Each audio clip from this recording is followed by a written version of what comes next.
AFR On Demand is brought to you by Breck Golf. Try Beaver Creek today, just 20 minutes from downtown Baton Rouge in the Zachary area. They've got a PGA Tour driving range, a short game practice area, 30 to 40-yard practice shots. It's a great place to chip and putt and practice if you don't have time for a full round. Book your tee time today, golf.breck.org, golf.breck.org.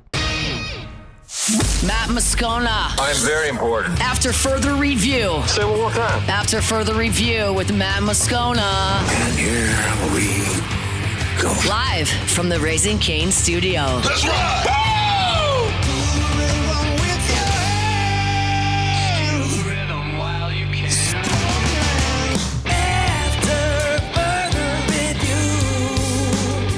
Hour 3. Off we go. Welcome aboard. Glad you're with us. AFR, powered by Sunshine, your hometown John Deere dealer in Louisiana. I'm Matt. This is Shaq O'Neal, and I hate Matt. Paul O'Neal. They're chanting Paul O'Neal's name. You so. And Mr. Toby Tom Play.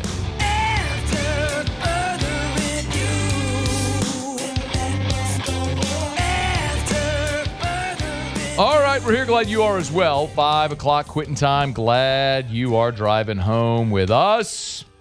Anonymous coaches dishing on Lane Kiffin. Ooh, can't wait to hear what they have to say. Talk about that in about 15 minutes. Katherine Terrell, ESPN.com. Good enough to hang out here. Talk a little Saints, a little Houdat. Kat, how are you? I'm doing great. I left my house today. Got away from my computer for a couple hours. It was great. That's a Day win. 2 of free agency. Yes. Yeah. And free agency hasn't actually started. It's just the tampering period. But we all know it's true. Even though it's basically over now. Yeah, no doubt. Okay, well, let's start with what they did on day one. What was more interesting you to, the comings or the goings? Probably the additions. I think I find it interesting the Saints paid that much money for a left guard because for the past, I don't know, several years, I'll put it that way, they've just basically said, we can get away with a one-year deal for the league minimum at left guard. And I think last year it taught them that they need to invest in that position. So I thought, at least for now, that looks like a great signing with David Edwards coming in for the Bills.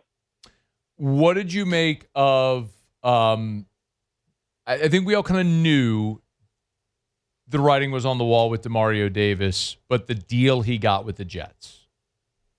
Yeah, I think it's interesting. I think I was actually listening to what you said about this the other day, and I know you don't agree with the Saints letting him go. I think it's complicated. When you look at the deal, he got the $15 million guaranteed, 26 is fully guaranteed.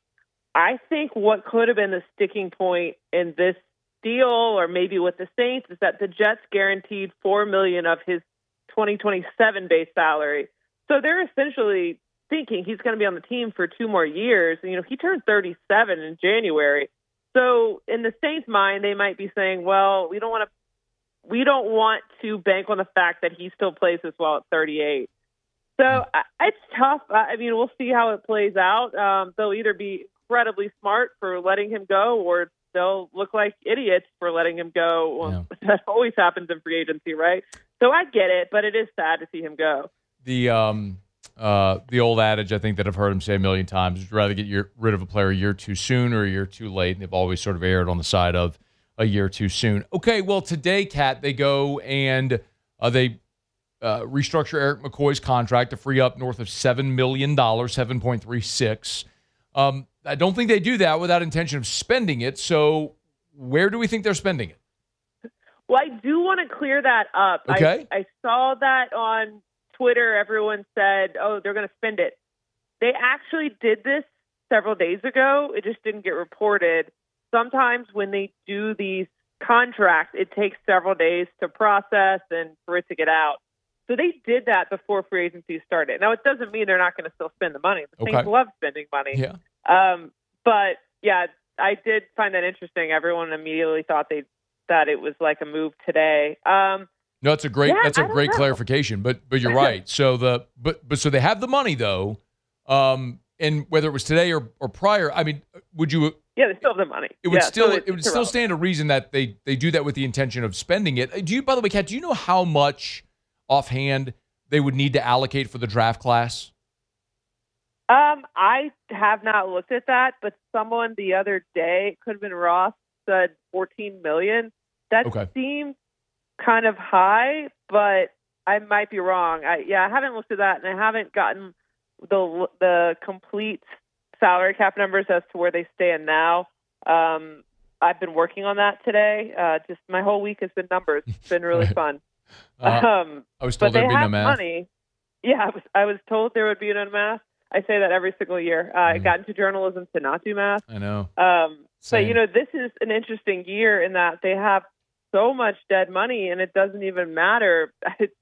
Derek Carr retiring changed a lot of things for them cap-wise. And so, tomorrow they could and likely will lose all 4 of their pending free agents. DeMario is the first one. We don't know about the other 3, but same situation. It's the day before free agency. That makes it kind of doubtful. All of a sudden, Taysom Hill, Cam Jordan, Foster Moreau all sign a deal before the league year starts. But even with that $48 million in dead money and all the rest of the dead money, I think they're in great shape. They could probably still go find a mid-tier free agent. I didn't think they were ever going to spend big on a wide receiver. That seemed pretty obvious, but I do wonder if they don't, maybe they'll draft one, but maybe they try to find some wide receivers in the latter parts of free agency over the next few months. She's on Twitter at @Kat_Terrell. Give her a follow. Where, Kat, would you say for you the priority would be if they do go spend sort of in this next wave of free agency? What position? Well, I mean, now you have a hole at linebacker, so yeah, they've got some good young players on the roster, but they've always had trouble until the last few years developing linebackers through the draft. Their best linebackers have come via free agency. So, maybe they add someone there. Weirdly enough, punter was one of their biggest needs, and that was the first thing they took care of. I was kind of laughing about how that was such a big deal, but it was really a great move. They needed to do that. I already mentioned wide receiver. I don't, other than maybe adding another DB, like it does seem like they took care of a lot of their needs in one day. So then let me ask a more direct question, because I'm looking at Alontae Taylor leaving on a 3-year, $60 million deal. What I would think is a pretty real need at cornerback, unless if you tell me that this team is super pumped about Kool-Aid and Quincy Riley, is cornerback a place they might address? Well, really, you're looking at the nickel cornerback spot as the open spot. So, what do you do there? Do you put someone like Ugo Amadi in Taylor's old spot? I don't think so. They're not going to go throw a bunch of money at a cornerback in free agency. That just has not been their way for really a long time. They've let a lot of cornerbacks walk. I was going to say good cornerbacks, and they were, but actually I think the Saints made a lot of the right moves by parting ways with Lattimore and Debo when they did. So, I don't know. Maybe they tackle that in the draft. I think that'll be an interesting open position battle, probably all the way through the summer. I just don't like Kool-Aid and Quincy Riley as my top 2 corners, Kat. I just can't get there with those 2 guys. But would you have liked paying Alontae Taylor absolutely not. $20 million a year? No, I've been very clear about that. Paying Alontae Taylor. Made the right move there. Kat, paying Alontae Taylor like a top, he is now the 10th highest paid on average annual value cornerback in the NFL. That is mad. Tennessee just set a pile of money on fire.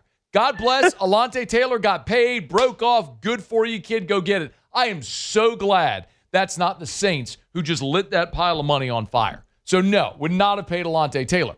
But I need a real boundary corner because I don't think either of the ones they got are like legit number 1 dudes. And that's kind of my problem right now. No, I think that's fair. And I think that'll be one of their positions to watch outside and inside. But it does make the draft more interesting because, all free agency always does. But now, all of a sudden, it's like, well, what do they do at number 8? I think a lot of people are now assuming Jeremiah Love doesn't fall to number 8. So Yes. and now everyone's redoing their mock drafts and trying to figure out what this looks like post free agency. But Not it's me. interesting. I think there's a lot of ways they could go. Not me, Kat. It's not on the same mock draft the whole spring. Look, anybody that's listening to me at all know I ain't taking no running back at 8, Kat. No way. I don't care that it's Jeremiah Love. I get that. I'm not taking a running back at 8. The positional value is not there. Ain't doing it. Nobody was more fired up to see Travis Etienne get that deal than me. That means they ain't taking a running back at 8. I'll have to spend the next month of my life fretting over Gumsmack and Mick, writing Jeremiah Love's name on a card and sending it up at 8 overall. But then again, he just might do that too because he's him. I'm not asking you to comment. I know you have to have a professional working relationship with him there. Okay, anything else? What do you think, or what are you expecting here in the next 24 hours, if anything? Probably not much. You know, the thing I'm most interested in is Cam Jordan's fate. I find that saga kind of interesting. I do wonder if he goes out, tries to test the market, finds out there's not much of a market, and comes back to the Saints. You know, my sense was that if it doesn't, his contract voiding doesn't necessarily mean it's over. I know a lot of people assume that because why would you carry the dead money and then sign the player? It has happened before. They have to deal with the dead money sometime, but I do wonder if just based on Cam's comments earlier in the spring or after the season ended about how he didn't want to take a similar type deal that he took last year, that he wants to explore the market. And I'm not sure that his market is that big. I don't know. I thought DeMario had a decent enough market despite his age, but Cam is the one I'm not sure about because I would think, if anything, the Saints would value him more than any other team at this point. It's Kat Terrell at Kat_Terrell. Give her a follow. You can read her stuff over at ESPN.com. Great work as always. I'm sure we'll bother you again soon. Thank you for the time. Yeah, I'll be sure to bother you about whether they should take a running back at 8 or not. No need to bother me. You got your answer. It doesn't matter who the person is, Kat. Jesus could come back. Superman could be available at 8 at running back. I'm not interested. And there's no bigger Superman fan than me, to be honest. Not that I would lie to you. That is quite a conviction you have there.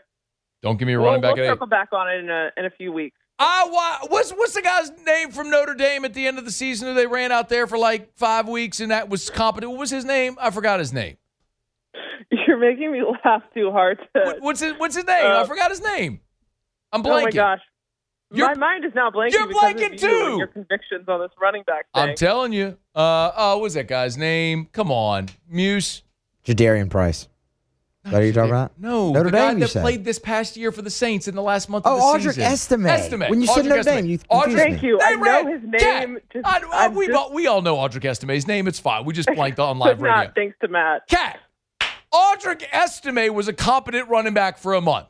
He was. And by the way, I just watched the greatest college running back ever from Boise State, Ashton Genty, go play for the Raiders, and they stunk.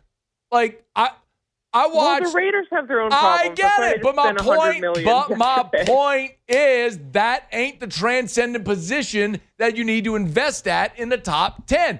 I watched Saquon Barkley with the Giants, and the Giants still stunk. He went to the best roster in the NFL, and they won a Super Bowl and ran for 2,000 yards. Yeah, that worked out pretty well for them, huh? For who? For the Giants? No, for the Eagles. For the Eagles, yes, but he went to the best roster in football. They would have won a Super Bowl without him. We just need to go through every position at some point and have you yell about whether or not they should take that position at 8. I'll go tight end next. You ever listen? That's always controversial. You ever listen to this show? A few times, yeah. I mean, I'm good at yelling about things, Kat. It's kind of my thing. I don't come on air thinking, you know what I'm going to do? We're going to call Kat, and then I'm just going to yell about taking a running back at 8. It just happens. It's just kind of me. I don't know. It's good, bad, right, wrong. It's what it is. I just like to poke the bear, you know? You what? Oh, you poke the bear? I just like to poke the bear and rile people up. That's all right. I'm very good at that. Well, I'm here for it. All right, Kat. Thank you for the time. We appreciate it. We'll talk soon. All right. We'll talk soon. All right. Take care. It's After Further Review. That's Kat Terrell. This is After Further Review. Let me knock out a quick break. When we come back, show powered by Sunshine, your hometown John Deere dealer in Louisiana. Bruce Feldman spoke to 30 head football coaches, gave them all anonymity, and said, do you think Lane Kiffin will win a national title at LSU. We'll tell you what they said next on AFR. After further review. Tell you someone who thinks he will. Gordon McKernan. Get Gordon. Get it done. Gordon McKernan Injury Attorneys. You've been injured in an accident. Not your fault. Do what injured people in our state have done for 3 decades. Get Gordon and get it done. Go to getgordon.com. Getgordon.com. Getgordon.com. Remember, actually, honest to goodness, true story, man. Today, before I came on air, about half an hour before I came on air, I had a family member call me, was in a fender bender, was rear-ended, and said, hey, this happened, what do you think? I said, you should call Gordon. Like, you should, and he's like, it happened in New Orleans. I was like, he's got an office in New Orleans. Like, great people, do not go it alone. I learned this several years back when I was hit on the bridge, and let a professional go to work for you. Get Gordon, get it done. After further review, powered by Sunshine, your hometown John Deere dealer in Louisiana.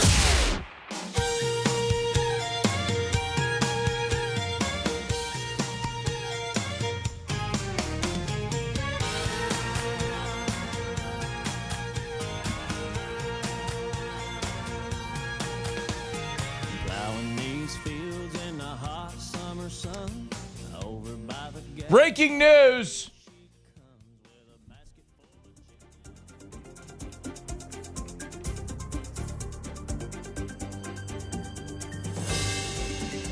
Didn't Kat just say like it was going to be quiet and like probably done for now? Didn't she just say that like just a minute ago? That's what she said, yeah. Yeah, probably good. Breaking news. Ian Rappaport. Saints are adding a linchpin on defense. Signing former Falcons linebacker Caden Ellis. 3-year, $33 million deal, 23 M's guaranteed. Oh boy. So, scoring at home. You draft Caden Ellis in the 7th round. He walks in free agency to your rival, your division rival. Now you let your starting Mike Backer, who the last 2 years had career highs in tackles, you let him walk, and now you're re-signing the guy that you drafted and giving him $33 million with 23 M's guaranteed.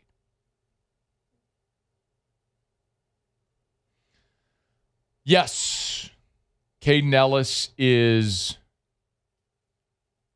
younger than Demario Davis. He's 30. He also is just not nearly as productive a player. And he's kind of a quiet dude. Demario was your heartbeat. You just ripped the heartbeat out of your defense. I like Caden Ellis, by the way, a lot. He's a very good player. He's 30 years old. He's a very good starting linebacker in the NFL. You just gave a 3-year deal to a really nice guy, a really good player and a really nice guy. But in so doing, you ripped the heart out of your defense. I do not like letting Demario Davis leave, because of what it means from your productivity and leadership. All good things come to an end. Welcome back, Caden Ellis. Come back to New Orleans. Again, I'm not opposed to signing Caden Ellis. I don't think that's a bad signing. I think trading Demario Davis for Caden Ellis is not a good decision. All right. Get more details on it. We'll react to it. Okay, we're powered by Sunshine, your hometown John Deere dealer in Louisiana, title sponsor of our Tuesday shows all throughout the year. So, Bruce Feldman has a piece up at The Athletic, and he interviewed 30 coaches. He does not note 30 head coaches, just 30 coaches, but their takeaways from the coaching carousel. And he asked, will Lane Kiffin win a national championship at LSU? Now, there's a survey. They asked a whole bunch of stuff, but one of the questions they asked these 30 coaches under the condition of anonymity was, will Lane Kiffin win a national championship at LSU? Let's go through what some of them said. One SEC head coach, don't know who it is, but one of 16, said, quote, he's got a lot of money. He's the only school in the state that has a logo like they do, and they've always found a way to win. I'm not saying you could hire a schmuck, but that's one of the easier jobs to win a national title at, in my opinion. What SEC coach do we think would use the word schmuck? That's how we figure this out, right? Who would say schmuck? I think an old coach would say schmuck. Okay, because I was going to say I could picture Kirby Smart saying schmuck. Like, I could absolutely see him using that word. Maybe, but he's been here. He has. I'd say you could hire a schmuck. Eli Drinkwitz would absolutely use the word schmuck.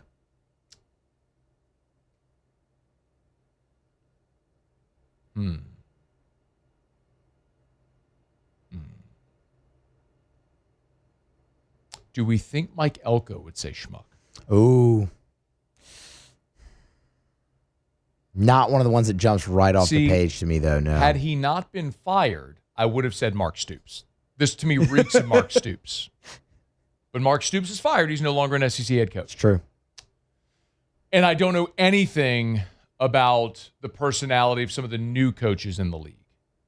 Now, I don't think John Summerall is saying schmuck. No. He's dropping an expletive right there. Absolutely. And they're bleeping it out.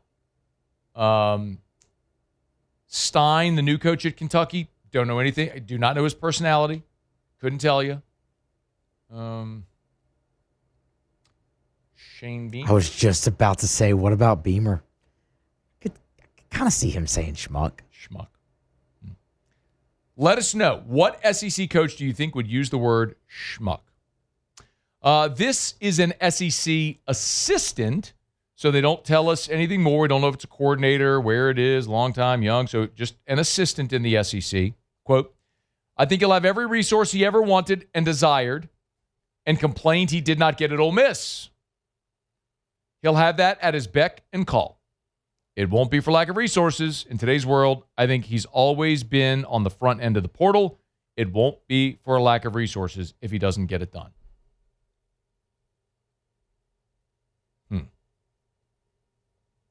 A little tougher when we're talking about an assistant. Because it could be anybody. I mean, it could be the quality control assistant at Missouri. Yeah, it might be easier to just like pick a school there where we think that coach coaches than who it is. It's got to be somebody without resources. It's true. If you're saying that, it's because you don't have resources. You're Vanderbilt. All right. This is a MAC head coach. What? Why'd you make that face? I wasn't ready for that. A MAC head coach. Yeah, I wasn't ready for that. Combined, and remember, the first two were the SEC head coach and an SEC assistant. Both were non-committal. They thought LSU's got great resource, but neither non-committal. Here you go. Combine how good a coach he is, love him or hate him, and now he's at a place that has all the resources. Yes, he'll win. That's a MAC head coach. I like that guy. Return of the MAC. I don't know who it is, but he actually answered the question. An AAC assistant, because they got nothing to lose. That's true. Got nothing to lose. Nobody's sitting there trying to figure out which AAC assistant coach is saying this. What Lane has done really well is learn from his previous experiences. He knows what truly matters, and that is getting good players and a good scheme. I think he's leaving Charlie alone enough to do his thing. You think that's a former Lane assistant, maybe? No. No? What former Lane assistant is working currently as an assistant in the AAC? I have no idea. Get working, Muse. That's your job. Get cracking. Let's find out who that is. Here's one that's a Big Ten assistant. If he gets the right quarterback, I think he will win. But I don't believe in the Levitt kid, to be honest. He gets too emotional and makes too many mistakes. He actually reminds me of former Ole Miss quarterback Matt Corral. Matt Corral threw for 4,000 yards. Let's say that kind of went pretty well. Actually, no, it was Lane. back-to-back seasons of 3,400 yards. I mean, Didn't they go to a Sugar Bowl too with Matt Corral? They did, and he got injured in that game. That was they lost to Baylor, Yep, wasn't it? It was the Baylor game. And Dave Aranda, because Corral got injured. Okay. How about a Big 12 assistant coach? What are you typing? Trying to find out if he's got a former assistant working in the AAC. Okay. By the way, this is Bruce Feldman's piece up at The Athletic. Gave anonymity to 30 coaches and asked, will Lane Kiffin win a national championship? Here is a Big 12 assistant coach. With the resources they have there, everyone's saying resources. With the resources they have there, how much money they're spending now, he should win. But I got the feeling he won't. It's Lane. He can be his own worst enemy, has a hard time staying out of his own way. That part ain't changed. You know what I'm going to be fascinated to see with Lane? I love this one so much. This is the best one. This is the best one, by the way, just real quick. An AAC head coach, quote, when asked if Lane Kiffin will win a national championship, God, I hope not, but there's no reason why he shouldn't win there. So I'll say yes. I love the honesty there, man. This is why I love these pieces where you give them anonymity. Like, you have to just understand that, like, you're not breaking news here. And you got to trust that Bruce Feldman's actually talking to these people. So you look at the reporter and say, do you trust the reporter being credible that these people are talking to this reporter under the condition of anonymity? I think Bruce Feldman's one that you'd say you trust. So I like some of these. His own worst enemy thing, that's the point I was going to make, is Lane right now is in a spot here where he can do no wrong. Everyone here is head over heels, and there's the honeymoon period, and he's been great, and all this stuff. But one of the reasons, like there's this clip running around to me from Locked on LSU from before the LSU Ole Miss game where I picked LSU to win, and I said, because of Brian Kelly. And I was very adamant about this. And I pointed out that Lane, this is a true thing, in 24, had no business losing 3 games. We've talked about it a ton. They lost 3 games that they had no business losing. And they did it because of Lane.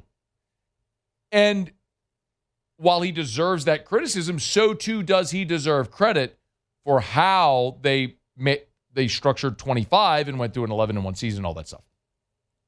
So, like, the more of a sample size grows, the more information you get, you can certainly alter your opinions based on new evidence that's arisen.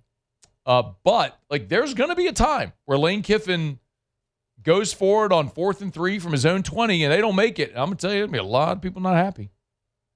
That's what he's talking to about. Lane can be his own worst enemy. It's going to be interesting to see how that goes. There's some more of these I want to get into.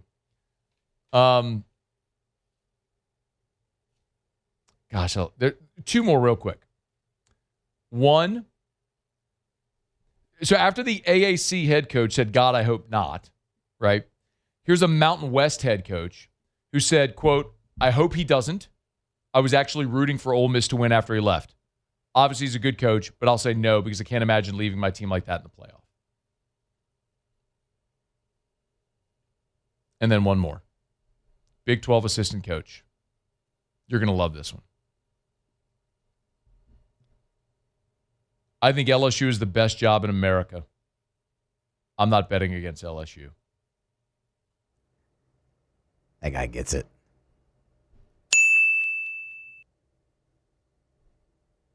I know everyone takes this as a shot when I say it. Ed Ogeron coached the greatest team of all time. Ed Ogeron. the greatest team of all time.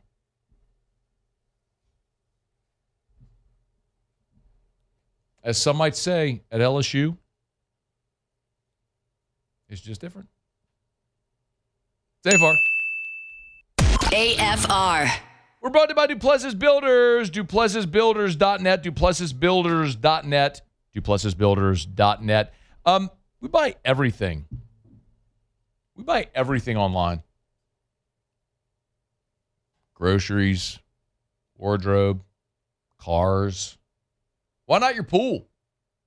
Yep. Duplessis Builders can make that happen.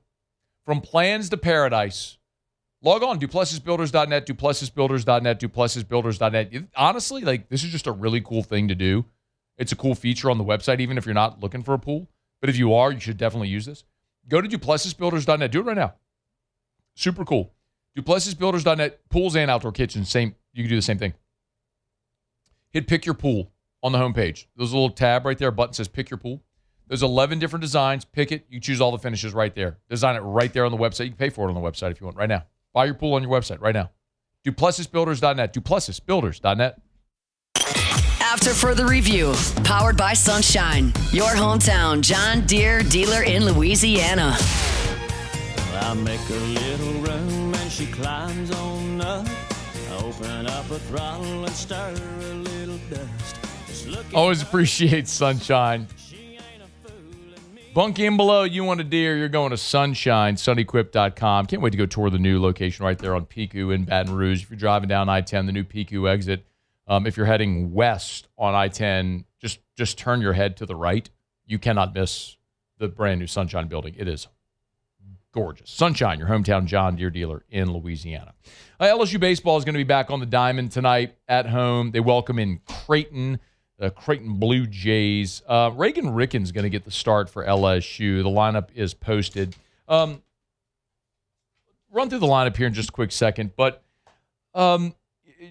Jay Johnson on his coach's show kind of gave a little bit of a preview on the Creighton Blue Jays. Coach Kingston, was at the University of South Carolina for several years. They were in a super regional, I believe, in 2023. He's obviously done a good job in his career. And so Coach Kingston, I'm not positive, but I think his daughter goes to LSU this year. Wow. And so has his in-laws, I believe, live in Baton Rouge. So he begged me for this game. And knowing that they'll probably do well in the Big East, I thought it'd be a good opportunity. And I thought it was also a good ramp game, going into SEC play. And, it's one that we need to play well in, and we're looking to play well in before we head to Vanderbilt. So Reagan Ricken so far this season has made 3 appearances for the Tigers, 5 2/3 innings pitched. He's given up 2 runs on 4 hits, 2 walks, and has struck out 6. Be interesting to see how deep they let him go in the ball game tonight, how deep he can go into the ball game tonight. Creighton is a team that comes in much better on the offensive side than they are on the mound. Their staff ERA is north of 6, which means, in theory, you would hope this is a good opportunity for LSU's offense to get going. Creighton as a team is collectively hitting .286. They're a much better offensive team at this point in the season than they are pitching. They played the bulk of their early part of their schedule on the road. Naturally, in Omaha, it's frozen over early in this part of the season. But Mark Kingston is a guy that was at Creighton a year ago as the associate head coach. Ed Service, their longtime head coach. Remember Scott Service played in Major League Baseball, who played at Creighton. It's his dad. Ed Service was the head coach there for more than 2 decades. Kind of like a Skip Smoke type situation where Ed knew it was going to be his last year. Kingston was the associate head coach a year ago and then took over this year. So he's in his first season as the head coach at Creighton. Oddly, the first time ever that LSU and Creighton will meet in baseball. But this is one of those games where for LSU, you're never going to put too much emphasis on a midweek, but you would love to play well before you hit the road to go to Vanderbilt this weekend to open up SEC play. So starting lineup is posted for LSU, and this is how they'll line it up. Curiel's back in the leadoff spot in center field. Jake Brown's going to bat in the 2-hole and play right, and then Dardar is going to play second and bat third. Milam's in the cleanup spot. York will bat 5th. Braun will DH and bat 6. I like that. Cerna's going to catch tonight. Bat 7th. Reeves goes to left. He'll bat 8th, so you get another left-handed bat in the lineup. And then Caraway in the 9-hole and playing 3rd. So Curiel, Brown, Dardar, Milam, York, Braun, Cerna, Reeves, Caraway is how they'll line it up tonight. On his show, Jay said, "Look, there might have to be changes. We've talked about this, some of the personnel changes, and they're trying a lot of different lineups, and so it's this sort of delicate balance where you don't want to compromise yourself defensively, but you got to get going offensively. So, Dardar going back to second base after Ruckert got a couple of starts on Friday, Saturday of this past weekend, putting a bat in the lineup. Reeves has, in the opportunities he's gotten in left field this year, has not been good defensively. But that's a left-handed bat with a lot of experience, and Jay Johnson likes him a lot, even though Reeves has really struggled offensively this season for the Tigers. But he's in there in the 8-hole. Braun and Cerna are young guys that look like defensive ends. So you got some big boppers sprinkled in there as well, back-to-back after York. So York, Braun, Cerna, that's 3 heavy-handed dudes that can hit the ball a long way if you make a mistake. So see how the Tigers can fare. More than anything, just want to see Derek Curiel hit the ball on the ground or on a line. Want to see this team take their walks, and especially against a team with a staff ERA of 6. And really like to see Stephen Milam rewarded for some good at-bats. Milam has had a lot of bad baseball fortune. He's only struck out 3 times on the season, which tells you 12 walks, 3 strikeouts. He's been patient. He's had a good eye, and he's putting the ball in play. I know we talked about it on Monday, but his first at-bat to open the game on Sunday, he crushed a ball, and the right fielder from Sacramento State made a leaping catch against the wall. Like, that's a tip your cap, great play defensively by the right fielder. Some bad baseball fortune. So would love to see Milam have some good luck, get rewarded for the good swings he's putting on balls, and this would be a good time to do it. So 6:30 first pitch tonight, LSU and Creighton out at Alec Box Stadium, Skip Bertman Field. You'll hear it on our sister station, Eagle 98.1. If you're not heading out to the box, you can head to Supper Club. Always open seating at the bar. They're reopened here on Tuesday. Remember, Tuesday to Saturday. They're closed Sunday, Monday. But it's always a great night to get by Supper Club. Maybe you're celebrating a birthday, an anniversary, a promotion, whatever it may be. Supper Club's the best place to celebrate. I had someone DM me actually last night. Said, hey, my wife and I are going to be in town in Baton Rouge for our anniversary. Where do you recommend we go to dinner? I said, go to Supper Club. You'll have the best meal of your life, and you'll have the best vibe, the best ambiance, the best place to celebrate where you feel like you're there for a special occasion. It's Supper Club. SupperClubBTR.com, SupperClubBTR.com. Right there on Perkins, near Bluebonnet, a little setback from the road. You walk in, you feel like you stepped out of Baton Rouge and into Las Vegas or New York City or L.A. or just a one-of-a-kind experience in Baton Rouge and darn near anywhere. It's Supper Club. SupperClubBTR.com for your reservation, or just walk on in tonight. Open seating always at the bar. SupperClubBTR.com. It's Supper Club. All right, y'all, it's after further review. If you missed anything, AFR On Demand presented by Brett Golf. Shout out Jay Dixon was here in hour number 1. Michael Anderson from Boot Up was here in hour number 2. He's got his 15-0 line, homage to the 2019 Tigers, launching 1 week from today on 3/17 in honor of 3rd and 17, Burrow to Jefferson against Texas naturally. I didn't know that's what he was doing, but cool story that they did it that way, and excited for him, man. So make sure you're locked into it next week when the drop goes live. Let me knock out Kat Terrell was here just about 30 minutes ago as well. Let me knock out our final break of the show. We'll come back. Jimmy will be here for Otter Locks. If you missed anything, AFR On Demand presented by Brett Golf. Book your tee time at golf.breck.org. All right, wrap up with Otter Locks next. AFR. Thinking about selling your home? Call Darren James. Get your home sold. Remember, when you work with Darren James, it obligates you to nothing. Number one complaint to the National Association of Realtors. Listed my home, never heard from the realtor again. That's the number one complaint. With Darren James, if that sounds familiar to you, with Darren James, you never have to worry about that. See, Darren has his guaranteed satisfaction contact guarantee. Excuse me, I basically said guarantee twice. Sorry. Working with Darren obligates you to nothing. If at any point you're not thrilled with the level of customer service that he provides, let you out of the contract free and clear. But how about this? In all the years, the 2 decades that Darren James has been the leading realtor in this market, not once has anyone ever taken him up on it. Have the best experience and get your home sold. Agent225.com. Think real estate, think Darren James. After further review, powered by Sunshine, your hometown John Deere dealer in Louisiana. Down the stretch we come, final segment here on a Tuesday edition of AFR, powered by Sunshine, your hometown John Deere dealer in Louisiana. One thing left to do, find out what we're betting on tonight. It's time for Otter Locks. Otter Locks. All right, time to win some money. Presented by Total Maintenance AC Repair. Same-day service means you will never sleep hot. 480-1000. We are Total Maintenance. I think it's safe to say that I won the bet. You, Otter. What's going on, Matthew? Over here at the box with my buddies from Omaha, man. Came in, Tom and Lori. And the Creighton Blue Jays got a little delayed last night. Some of them got here about 10:30, some about 2:30 in the morning. They were supposed to practice this afternoon, but just taking infield at the box for this non-conference game. So, man, we've been to Omaha so many times, they dragged me to the box today. So, anyway. Not a bad place to be, Otter. Not a bad place to be. Man, it looks beautiful. It looks beautiful, beautiful. Wind blowing out to left field.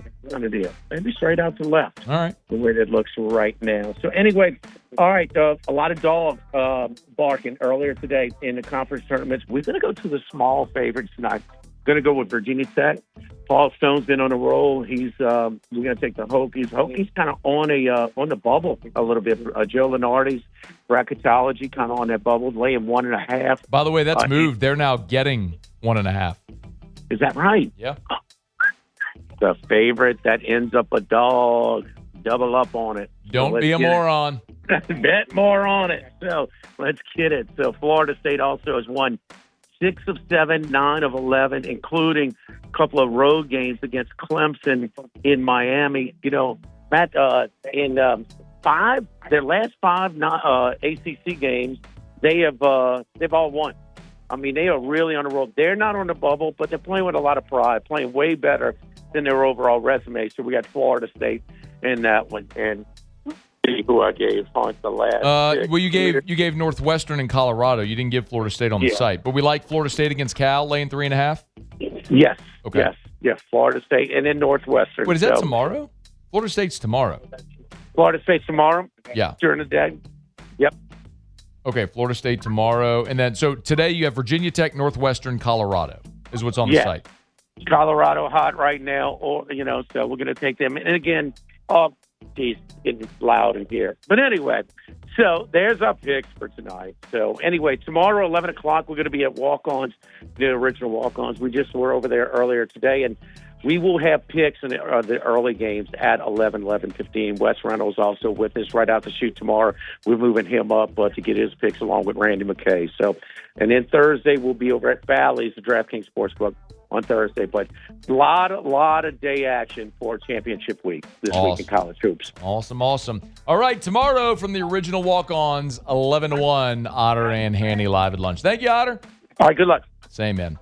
It's After Further Review brought to you by Rouse's, official supermarket of the New Orleans Saints. Rouse's.com. Rouse's.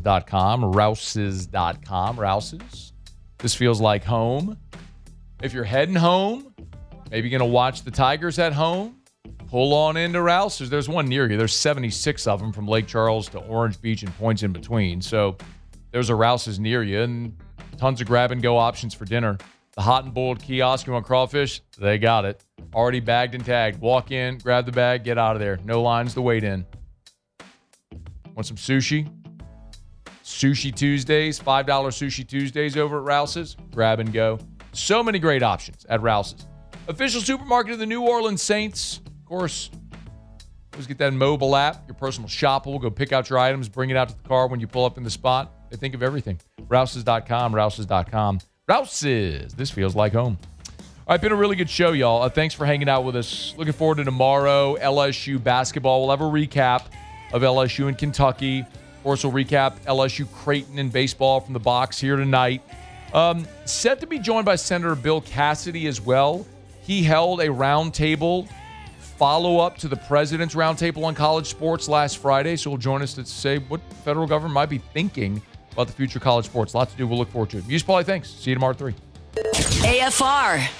As we get on down the road, we remind you about the Williamson Eye Center. Call 924-2020. You want to see 2020? Call 924-2020. 3 things I got to remind you about. Eye care, eye wear, eye surgery. Do it all. If you need to have your annual eye exam, because you should always have your annual eye exam. Remember, the Williamson Eye Center has locations all over Greater Baton Rouge. I remember after I had my LASIK, I had to do a follow-up with Dr. Blake Williamson. He was in Gonzales that day. It just happened to be in Gonzales that day, so they had an opening. I went and saw him in Gonzales, the opening in that office. But there's Williamson Eye Center locations all over Greater Baton Rouge, including the newest location in Lutcher. So, WilliamsonEye.com, WilliamsonEye.com. You can have your annual eye exam. If you need to get your prescription updated or filled, new glasses, new contracts, Williamson Eye Center. You want to ditch the contacts and glasses forever, there is a refractive procedure for you. Learn more at WilliamsonEye.com.